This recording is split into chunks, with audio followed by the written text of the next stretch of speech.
So what did you think? I thought it was a really impressive piece of film, and I was really surprised by how much I enjoyed it. I thought from the very beginning, it's a really good example of how to present your thesis without actually having to say anything on camera or to overwhelm the film with sort of title cards and all the rest of it. Of course, it's like a fly on the wall thing, so the filmmaker's not present in the frame, and there's no on-screen interviews with the cast. And I thought for the first three or four scenes, you wouldn't necessarily, unless you knew beforehand, you wouldn't necessarily know it's even a documentary. It's almost presented like a Yeah, fiction. yeah, And from the very first scene, you've got someone taking drugs. They're clearly kind of out of it, and it's disturbing as it should be. But like the whole film, it's framed very tight and close, so it's quite intimate, but it never feels invasive. And so from the very beginning, the film sets out the tone of the piece, I thought, really beautifully and very subtly, because it's a really intimate film and sympathetic, but without being sentimental.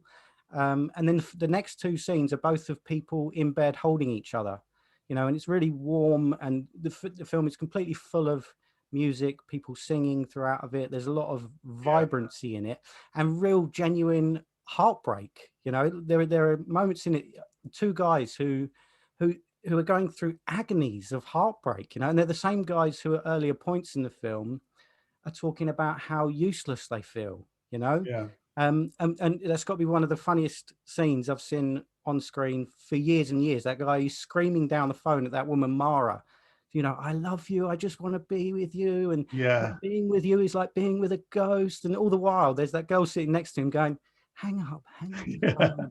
And he yeah, goes on and on and on and on. And eventually he says to her, all right, have a think about it. Yeah.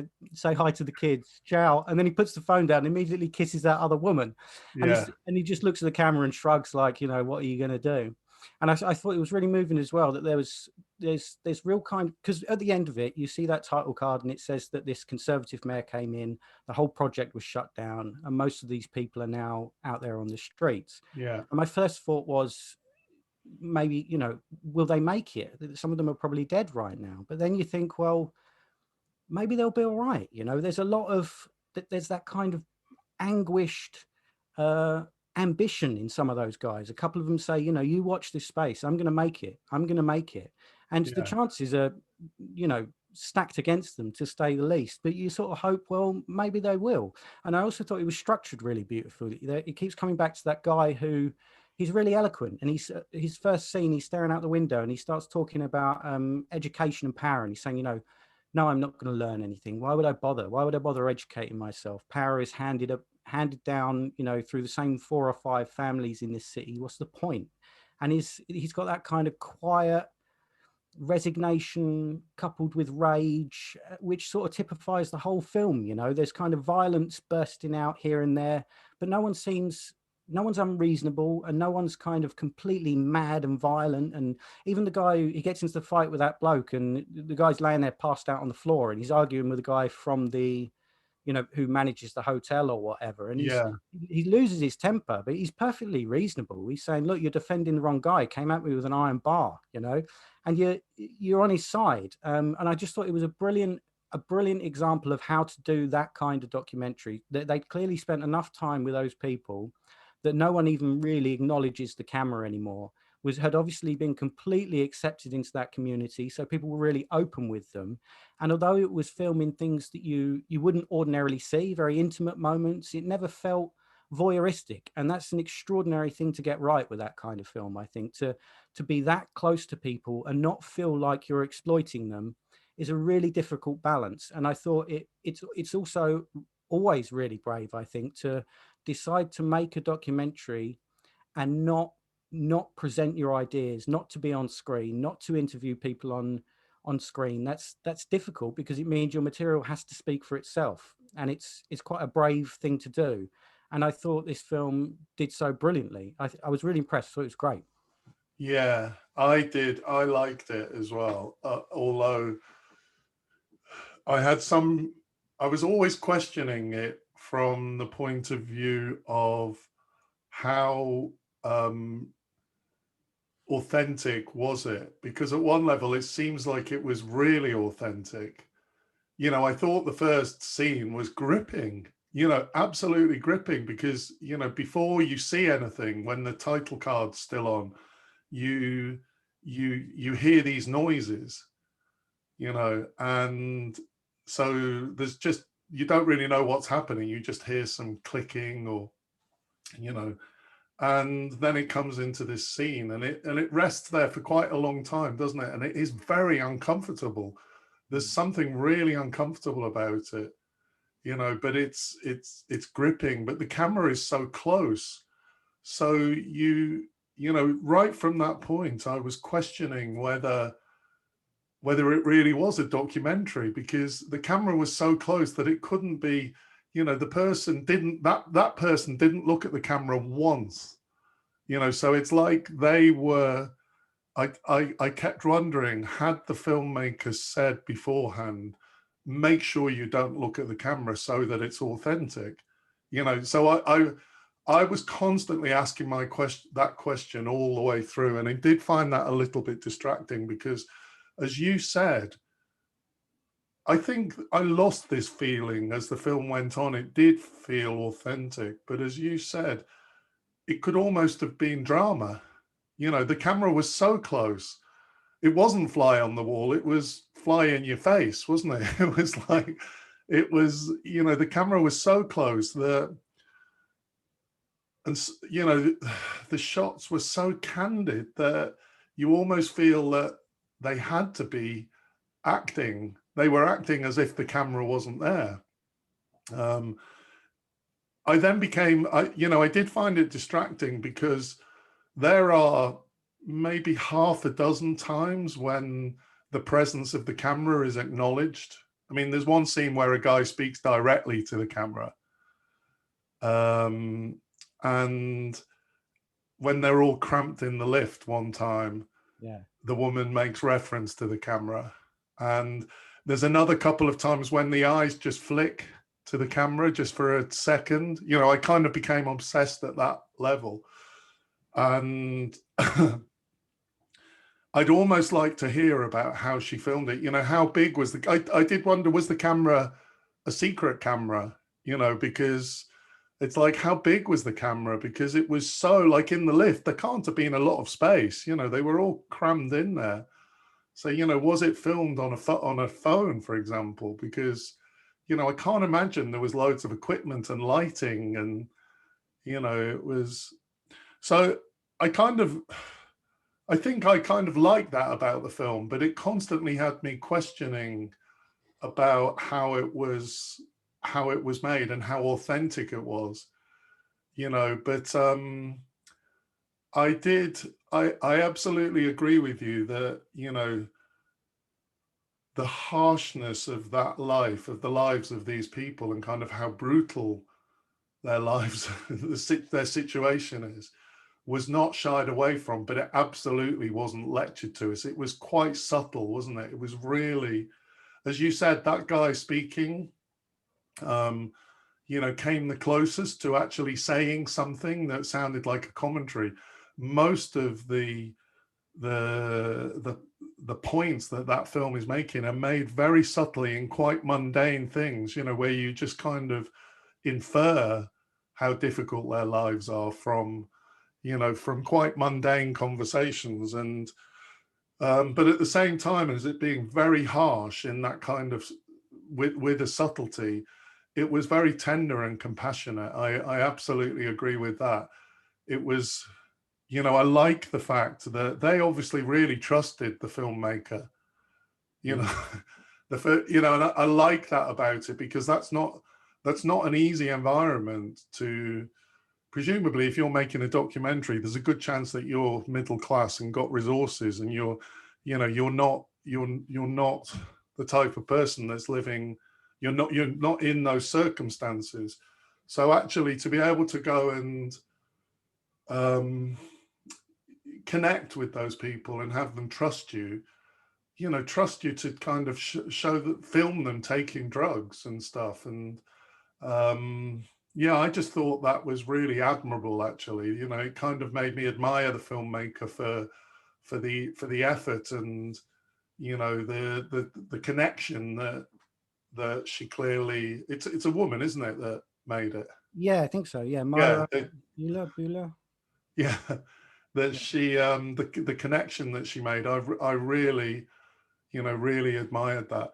I did think that I slightly had a different view of like the argument on the stairs, and you know, like the guy on the phone, and when they're trying to get the guy to move flat as well, that there's a volatility of these people, and an irrationality. You know, they just, like, I felt the guy on the stairs was completely irrational. He just wouldn't listen to anything the guy said. It was like it was a bit like a child, you know, trying to only seeing things from his side, and kind of like, you know, it was all the other guy. Oh, that's Um, interesting, because I felt completely differently. I felt that the whole point he made it, like he kept saying, do you put nice things in this place and they just disappear? You know, he was saying that it's all very well being, yes, this is one thing and this is another thing, but someone needs to stand up and say what is, you know, someone needs to take a stance. And I found him intractable, but actually perfectly reasonable. And when he's right. saying, look, whose side are you on? That guy came up with an iron bar. He's right. The guy did, you know, the guy did have an iron bar, and he did start it, and he did go at him. And it seems a bit sort of harsh that he didn't give his flat up to a family with 6 kids or whatever. But this guy's basically saying, look, fair's fair. You know, Oh, I've was that moved. the same? Was it the same guy? Yeah, same guy. And he Yeah, was saying, you know, I've been moved a couple of times, but I'm in this room and I'm going to stick to my principles, you know, like it or not. This is what I think. yeah, Um, but I agree to you. I agree with you. It's really admirable the way she earned their trust. And I thought it does what a documentary about any kind of subject matter really needs to do, is to get underneath the, you know, how difficult and brutal their lives are and all the rest of it, and just get you to realize that these are just lives, you know, and with good, bad, and happiness and sadness and all the rest of it. And you see people singing and shaving and just chatting on the roof and stuff like that. And so it's not relentlessly depressing, because life isn't relentlessly depressing, even when you're in really difficult circumstances. You know, these people yes, still sort of laugh and joke around and have moments of intimacy and friendship and all the rest of it. And it's really important, I think, to the first step towards empathizing with people is not to sort of say, okay, I understand your circumstances, but it's to sort of realize that your circumstances in many respects don't really matter. You know, it's that's just that thing we've spoken about before. Your story has no impact on your value as a human being, you know, but yeah, sometimes you need to tell the story to get to that point. And it's interesting that the thing that sort of distracted you was almost that the film was almost so successful that its yeah, success distracted you. You know, my feeling is that I wonder if early on the filmmakers might have said, don't look at the camera, and then people just got used to it. I didn't feel that it was staged at all. I think, of course, I'd have to ask someone who'd been in this situation, but I have a feeling that if you spend long enough around someone with a camera, the camera just becomes sort of invisible, a bit of furniture that you just stop paying attention to. yeah. So it didn't seem to me like anyone was trying to avoid No, the I camera. agree. That's why, you know, if it had been acting, it was very good acting. Yeah, You yeah. know, it felt really authentic. And I think that, you know, when you, like, it was really amazing, wasn't it, that the camera was there to catch that scene where the guy goes into the room with the bar. And Yeah. it's so perfect that the camera doesn't have to follow, you don't actually have to see it. No, it's really well executed, actually, that scene of Yeah. violence, isn't it? Because it's off screen. Yeah. There are But, a you couple know, of moments actually that are really cinematic. There's the bit with do you remember that scene? There's a guy, I don't know where he is, but there's like a huge hole in this concrete floor, and there's water underneath he's, the floor, and that's he's laying on brilliant. his back with a cigarette in his mouth, and he's saying Merry Christmas to his absent family. And it's almost like, you know, if you scripted that, it would seem a bit too sort of arch and composed, you know. That was strange because he then goes under the water with his cigarette, doesn't he? It's Yeah, and like, it drifts under the floor. and I'd be really claustrophobic in there. I don't know what that. Oh, that I didn't like that actually. But yeah, it's. I agree about it being cinematic, and you know, when like the person losing it on the phone, um, and that fight scene, you know, it's like that tells you that it wasn't composed, that it wasn't kind of artificial. Mm. I think you couldn't really have manufactured that, could you? You couldn't really have, the camera was really there as a, observing rather than being involved, and actually did have more of a distance from it.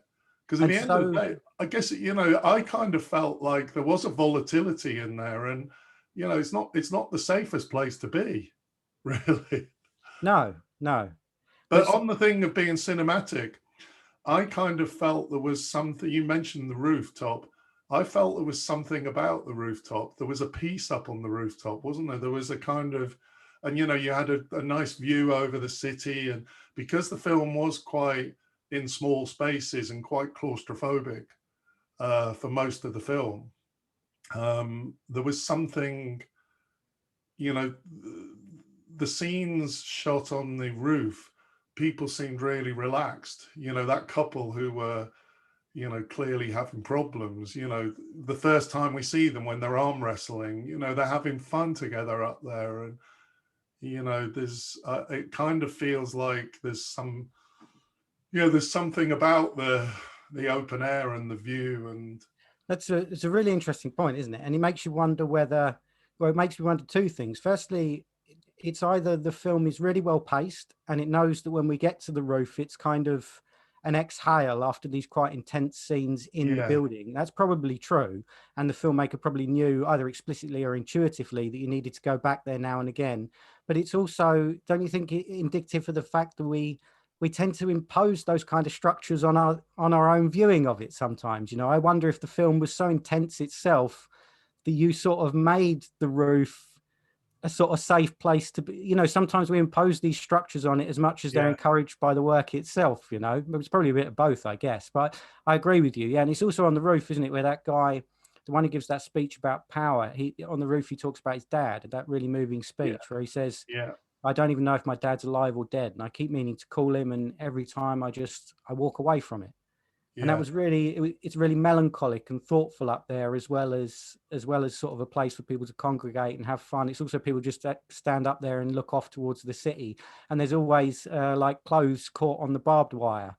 Either yes, they're yeah, drying the clothes or they've just been discarded or whatever. But yeah, yeah, you're right, those scenes were really important kind of punctuations throughout it, weren't they? yeah. And I love the fact it was 80 minutes. Yeah, perfect length. I think it was a perfect length. I think it would have overdone it to be an hour and 50 minutes or 2 hours. Yeah. I think 80 minutes was just perfect. So a great job in the edit then, because presumably to get that level of intimacy, they must have been filming for hundreds of hours. Yeah, yeah, absolutely. Okay, I think it says at the end how long they were filming for. Actually, I didn't quite pay attention Oh to yeah, I it. It was can't a period, remember. it was a period of some months, like a good chunk of months, wasn't it? Yeah. The other thing is that the first character we see, the first person, sorry, the first person we see taking the drugs, I thought that was a man, but it turned out to be a woman. Yeah, And, I wondered whether that was significant because, it wasn't clear whether, because I thought the features were uncertain, actually, because I thought it was quite a feminine woman. But then when I realized that she was a woman, I thought it was quite a masculine man. And so I wondered if, there was, whether that was significant because, we assumed that, because she'd obviously been married to a woman, and then she was with a woman now, and yeah, so that just felt that I don't know whether that was significant, whether I kind of went on a journey with that character. It's like things aren't necessarily what they seem. I mean, she seemed to be the provider in that relationship between the two of them. I'm going to become an MC and make it rich, and I'll look after you, and and also when the other woman was saying, you said you were going to buy me that CD, so yeah, I don't know whether that was significant. I'm not sure, but it was that's the same character as well, where you assume those people have been together for some time, and then later on she's asking her about her first. She didn't even know she'd been married, and she says, Yeah. kind of off the cuff, she's about her children. She says, "Have you got children?" Then she says, "Yes," and she says, "How many?" She goes, "Oh, about 10." Yeah. And it was a sort, it's not lingered on, and no one makes a big deal out of it. They even make a joke out of it, but it does introduce a kind of, I think, an appropriate ambiguity to your sympathy with these characters. You know, on the one hand, they're human and they're just trying to live their lives, but here's a woman who's walked away from 10 kids, apparently without much anguish, or at least none that we see. I mean, I'm sure that, you know, it was a difficult decision or whatever, but there is a kind of moral ambiguity there that I thought was interesting. Yeah. Yeah. Yeah. I wonder it if she was a transsexual, I'm not sure. because that's what I guess that's what I question, because I mean, you know, it doesn't have to be important, does it, that, but it does. I think she was a main character. She was a main kind of subject in the documentary. So I did feel like I was going on a journey with her. And in fact, isn't the closing scene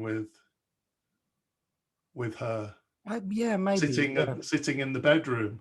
yeah. I think So, you're you know, it kind of starts and stops right. with her. And, And I you like the know, guy with the massive wardrobe, like 40 shirts in his room. yeah. Constantly spends the whole film hanging his clean shirts on the walls, and by all accounts, a pretty cheerful guy. But that was what I think it's one of the earliest scenes in the film where he's chatting away and doing something with the rug, and then there's his friend standing against the wall, just completely vacant. That guy, do you remember that? And he's Oh, got those yeah. huge Completely scars out of across it. his throat, and he's Yeah. not saying anything to the camera, and there's something kind of unnerving and weird about the whole situation. Well, yeah, he seemed completely high, didn't he? I think Yeah. it was, yeah. But, you know, that's probably what it's like in that building, that you just come across people who are completely spaced out. But, you know, and it's easy to write them off. And I guess Let It Burn is, you know, that the politicians kind of have the attitude of, you know, almost they're not human, you know, let the building burn down and everyone in it, you know, but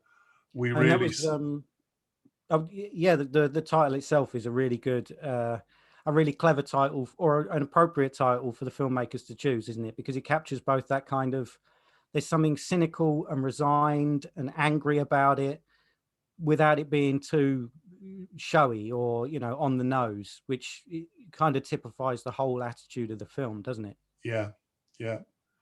So overall, definitely recommended. Yeah, definitely worth a watch. Yeah, I enjoyed it Yeah, very much. cool. Yeah.